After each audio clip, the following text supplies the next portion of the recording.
morning. What year? 69. 69? Beautiful.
Now, granted, I got in touch with the guy who does fantastic jobs on rims, so they got handled.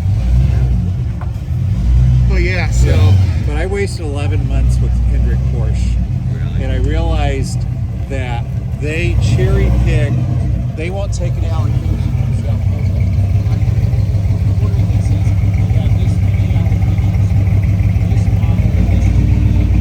That is cool. I told you see some cool stuff here. Wow. Look at that. Old school.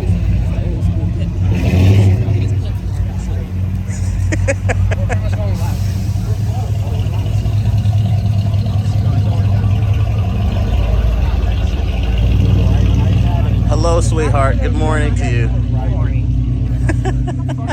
She finally made it out to a car show with me. Yay! Hey, good morning, everyone. Welcome back to Will Talk Entertainment Podcast. I'm with my buddy here, Chris Potter, also known as Not Your Dad's 300 on Instagram. Don't ask me. Ask him. Long story. It's a long story. But we are at Cars and Coffee, Lake Norman. My favorite Cars and Coffee in the metro area. Yeah, mine too. Yeah, it should be. Yeah. But Chris has done a fantastic job with Cars and Coffee. He's built it up to the point where we're now at Merino Mill, 500 Main Street. If you want to come out, it's here once a month. Is it every third Saturday? It's the fourth Saturday of every month. Fourth Saturday of every month. Most months. Most months. Unless he moves Watch our it. Facebook page. Yeah. But you can find Cars and Coffee Lake Norman on Facebook and on Instagram, and it will tell you the time and the date and times of the events that we have coming up. But it is a fantastic show. There is, as you can hear, that's is that Greg DeBerti? It's Brad DeBerti. Brad DeBerti's truck in the background that you're hearing, and his son firing up that custom truck that you've seen here so many times. But Chris, man, thank you for being on the podcast. Yeah, man. I've traveled with this guy. We've gone to other shows, and this is how long? This is your third year here now? This is our third year at Merino Mill. It's our sixth. This is our seventh year actually in Mooresville. Wow. So we've been doing this for a while. Took a few years to get the bugs worked out, but we've got a nice location, great attendance, and a good consistent show every month. So what can the viewers now look forward to now that you're in your seventh year? You always have something new at your shows. You always bring a new theme, a new, something fresh. We're always trying to drive something, right? Whether it's community involvement, charity stuff that we're doing to give back to our local community, getting involved with local businesses and trying to bring out sponsors, not only to help us, but really to help get the word out for local businesses. We don't partner with any sort of large organizations or anything that's like national. We try and keep everything local in town or in the Lake Norman area. Okay. But every month we're trying to do something, right? We're trying to either connect with a local business, a local charity group, some organization that needs some support, help, or awareness in some way. Okay. And then what you can expect every month is just cool stuff, right? We've got crazy custom builds. We've got ridiculous, eclectic collection of stuff. We've got hypercars and supercars in the corner. We've got modded out buggies and stuff. I saw a key truck down there that's on air. Yeah, like there's all sorts of crazy stuff that shows up. So the one thing I love about this show is that anything and everything comes out. Yeah. And we don't gatekeep anything, right? You got a car you love, bring it. Right. You got something you've been building for 20 years, awesome. You just bought it yesterday, awesome. If you're 16 years old and you've just bought your first car and it's sort of a clunker, I don't care. Bring it out. But we want to see everything, and it's all about the enthusiast and the hobby at this point. We love it. Yeah, and I love it. Like that's why I said it's one of my favorite. It's my favorite show in the Metro Charlotte area right now. And like you said, just everything and anything you can think of is here. And one time we even saw a '97 Ford Pro stick shift. So There is, interestingly enough, a Silhouette minivan pulled in like a half hour ago. And it's like a 1988 Silhouette minivan in perfect condition. I don't think I've seen one that clean since the day they come off the line. And you say it's a minivan, but hey, there's all sorts of crazy stuff that's here. hey Zeke, pan around over here. Look at Brad DeBerdy's truck taking off right now. You see the custom VW in front of it. Morning. Brian Barr, Street Side Classic. Hey, how you doing? Good, man. How are you? I'm good, good. You look super familiar. We probably. I've been to every. That's why. I go to Street Side constantly. That's fine. I'm out at all these shows, so Yeah. I'm sure we've seen each other a few times. Exactly. So, Jason was just right just back. Obviously, I know Neil and all that kind of stuff. Yeah. Are you guys open to? I mean, I have to go to my owner, but I think it's something I'd like. Welcome back to the Will Talk Entertainment Podcast. Today I am with my buddy Dan. He has a 59 El Camino. the first El Camino, 59 El Camino. You don't see these at every car show, but it caught my eye and I stopped and I had to meet the guy, and he told me a little bit of history about it. Can you share that history with some of our viewers now and tell them like how you came about finding something like this? So actually the car was my grandfather's car, and he used to have one when I was probably 5 or 6, and he sold it so that they could afford to move from Long Island, New York to upstate New York. And he one day just really wanted another one and asked my grandmother to scour Craigslist and found this car in South Dakota, and had the car shipped from South Dakota to Binghamton, New York. And when we got the car, it was actually nothing as you see. We went through the whole car and redid everything. And when the car actually showed up, it had broken glass, no motor. The guy had it on a car hauler, and it was actually funny. My grandfather had to use his Buick Roadmaster to pull the car off the car hauler. And when we got it off, that's when we realized the car was completely caked in oil from the diesel truck that was sitting above it. And it ruined all the glass. It ruined the whole hood, everything. So we had to get a whole new window put in it, and pretty much went through the entire car. We built this car as a family. It was my grandfather, who is now no longer with us. He died in September.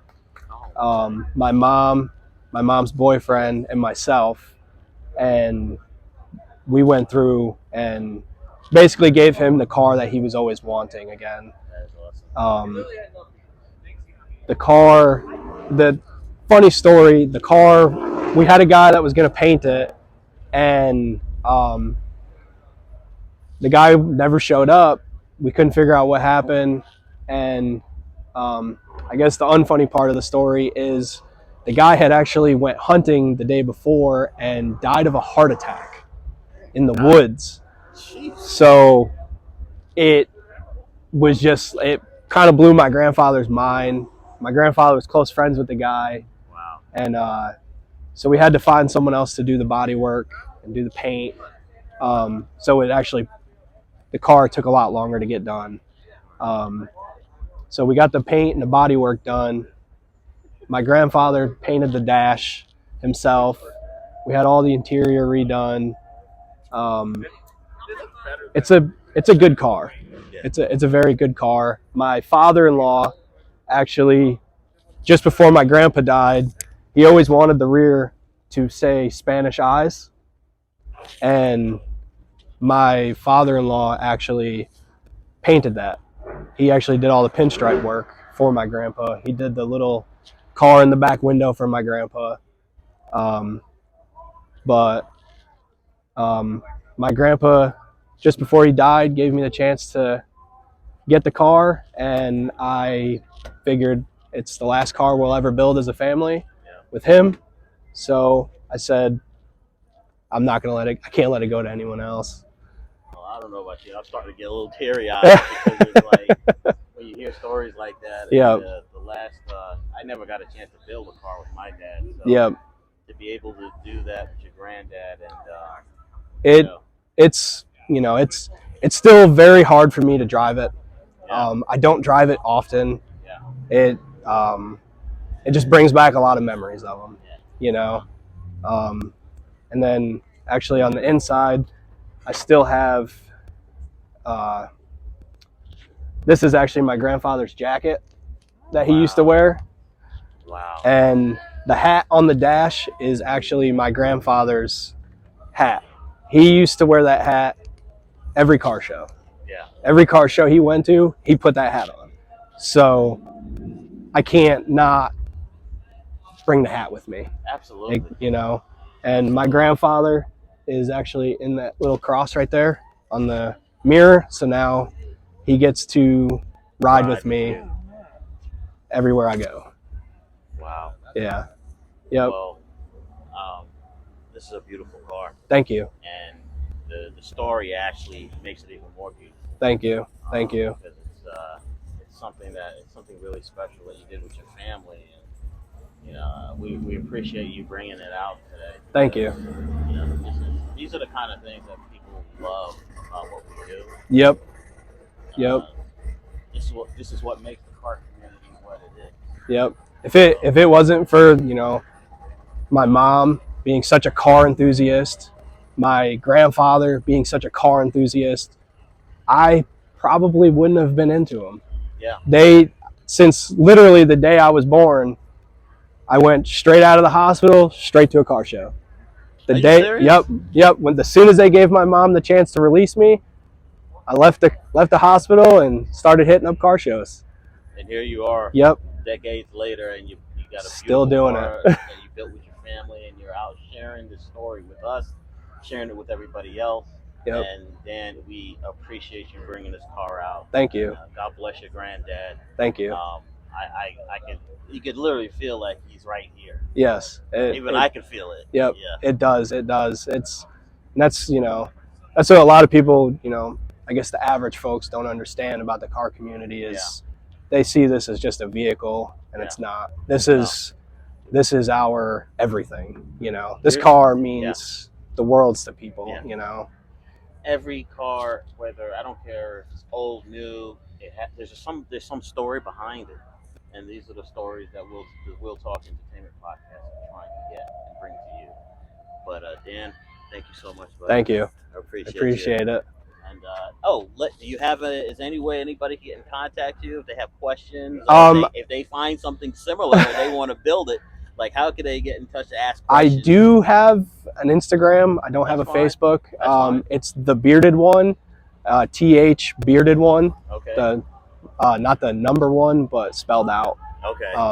You'll see me on there. Okay. So check it out, man. If you find one of these cars, you got questions on how to build one and how to put it together, it's the man to find out because there's not that many of them. So, with that said, Dan, thank you again for coming on the podcast and sharing this beautiful story with us. And we'll definitely see you around at other car shows, man. Of course. Thank you. Thank you.